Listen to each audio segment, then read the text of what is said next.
Hello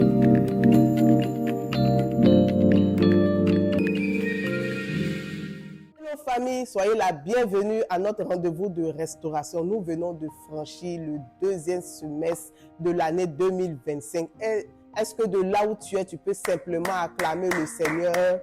Alléluia. Alors nous sommes au 7e mois. Et la parole de Dieu déclare en Ésaïe 46, le verset 10. J'annonce dès le commencement ce qui doit arriver et longtemps d'avance ce qui n'est pas encore accompli. Je dis, mes arrêts subsisteront et j'exécuterai toute ma volonté. Alléluia. Le Seigneur a déclaré dès le commencement de cette année, porte ouverte à la restauration. Et ceci dans tous les aspects de nos vies. Pendant qu'il nous accorde la grâce d'être dans ce deuxième semestre, que les portes ouvertes qu'il a prévues d'avance pour nous se manifestent et s'ouvrent au nom de Jésus. Du mois de juillet jusqu'au mois de décembre, que les promesses de l'Éternel pour nos vies demeurent et s'exécutent au nom de Jésus. Je déclare et je prophétise que notre foi reste inébranlable en Dieu qui est le seul à connaître et à contrôler notre passé, notre présent et notre futur au nom de Jésus. Que sa souveraineté, sa fidélité soit pour chacun de nous source de paix et d'assurance. Dans ce deuxième semestre, nous allons vivre des choses extraordinaires, des choses glorieuses, des choses merveilleuses au nom puissant de Jésus. Dieu par lequel ce semestre s'ouvre est béni et nos lèvres proclameront les louanges de l'Éternel au nom de Jésus. Que cela soit ainsi dans ta vie, dans ma vie, dans le nom puissant et glorieux de notre Seigneur Jésus. Amen. Alors pour toi qui nous visites pour la toute première fois, tu es à notre rendez-vous de restauration. Je suis Aïlé Valérie et sois la bienvenue. Le désir de Dieu pour chacun de nous, sans exception, c'est le bonheur. C'est la vie abondante. Jésus est venu pour que nous ayons la vie et que nous soyons dans l'abondance. Et pourtant, beaucoup d'entre nous vivons ou avons connu soit un rejet, un mariage qui tourne mal, un mépris, un deuil, un drame, un échec, une humiliation. Et suite à cela, nous avons perdu la joie de vivre et nous ne savons plus ce que signifie être heureux. Or, Proverbe 17, le verset 22 nous dit: un cœur joyeux est un bon remède, un esprit abattu dessèche les eaux. Et le prophète Ésaïe nous dit que l'Esprit du Seigneur est sur lui pour accorder, pour donner aux affligés de Sion un vêtement de louange au lieu d'un esprit abattu, afin qu'on nous appelle les térébètes de la justice, une plantation de l'Éternel pour servir à la gloire de Dieu. C'est à ce juste titre que l'histoire de cette épouse non désirée par son époux, rejetée par son père et remplacée par sa sœur cadette doit inspirer chacun de nous. Bien-aimés, pour ce mois de juillet, il s'agira pour nous de nous vêtir d'un vêtement de louange. Alors pour cette saison particulière de notre vie, la louange peut faire toute la différence. Le Grand Prince a dit ceci: la louange est le trône de Dieu.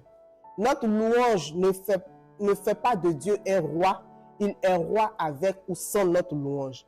Mais lorsque nous le louons plutôt, nous lui présentons son trône et nous l'accueillons en reconnaissant sa royauté. La louange est à la fois la demeure de Dieu et son trône.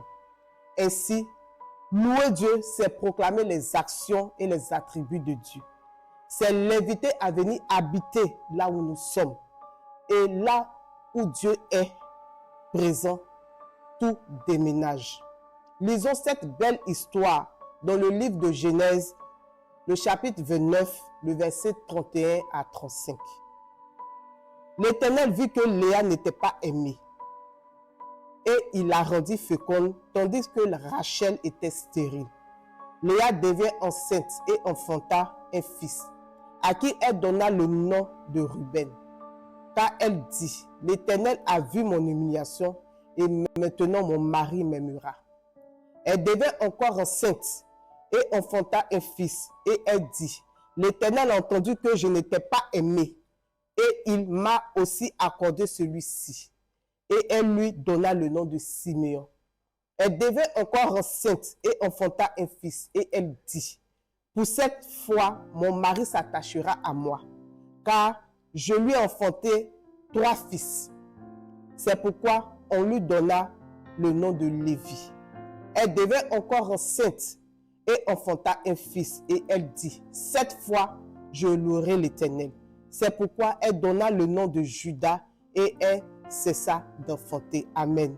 Sachant qu'après avoir enlevé le droit d'aînesse et la bénédiction à son frère Ésaü, Jacob s'enfuit chez Laban son oncle. Une fois chez Laban, celui-ci aima Rachel, la fille cadette de son oncle. Jacob décide d'épouser Rachel, mais pour cela, il devra servir Laban son oncle durant 7 années. Après le temps accompli, Jacob décide d'aller vers Rachel, mais il fut à son tour trompé par son oncle qui lui donna pour épouse en premier lieu Léa, la fille aux yeux délicats, sœur aînée de Rachel. Jacob n'aimait point Léa, mais plutôt Rachel, la fille belle de taille et belle de figure. Et pour Rachel, il servit encore son oncle pendant 7 nouvelles années. Et à la suite de cette histoire, la parole de Dieu nous dit, Jacob aimait Rachel plus que Léa. Léa, c'est cette femme qui n'a pas connu la joie. Elle renfermait en elle d'énormes blessures. Première blessure, elle avait des yeux délicats, apparence différente des autres femmes. Deuxième blessure, elle était non considérée par son époux, Jacob. Troisième blessure, elle a été rejetée, mise de côté par son propre père Laban. Quatrième blessure, elle s'est faite remplacer par sa sœur cadette Rachel. Face à tout ceci, Dieu a vu les pleurs et a entendu le cri de Léa. Il lui a répondu favorablement en la rendant féconde. Mais gloire soit rendue à notre Dieu, que Léa s'est rendue compte que sa joie et sa paix ne peuvent pas dépendre des circonstances qu'elle vivait.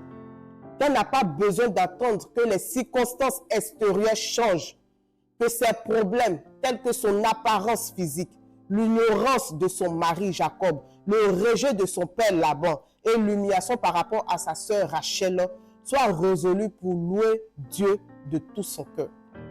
C'est pourquoi elle affirme au verset 35, « Cette fois, je louerai l'Éternel. » Et elle donna le nom de Judas à son 4e fils qui signifie « louange de l'Éternel ». Dès cet instant, la vie de Léa a changé radicalement.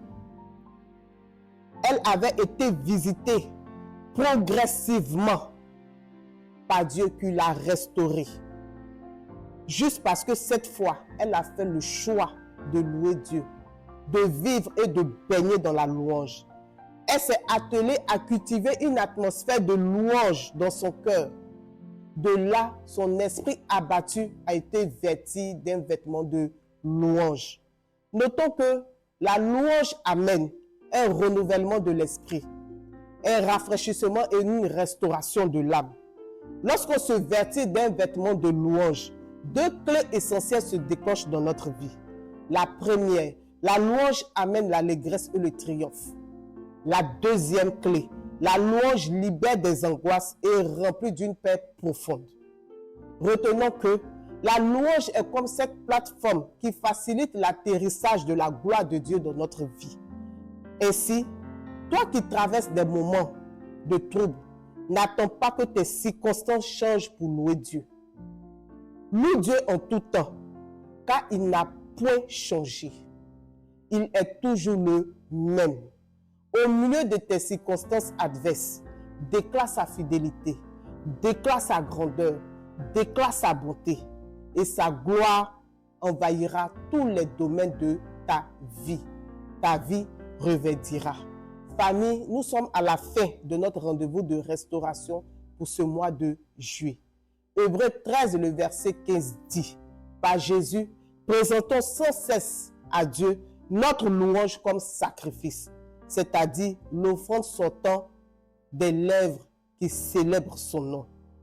Dans ce monde dans lequel nous vivons, qui est agité, la louange est ce lieu sacré où notre âme respire, notre cœur se libère et notre foi se fortifie. Soyons bénis. Excellent mois de juillet à tous.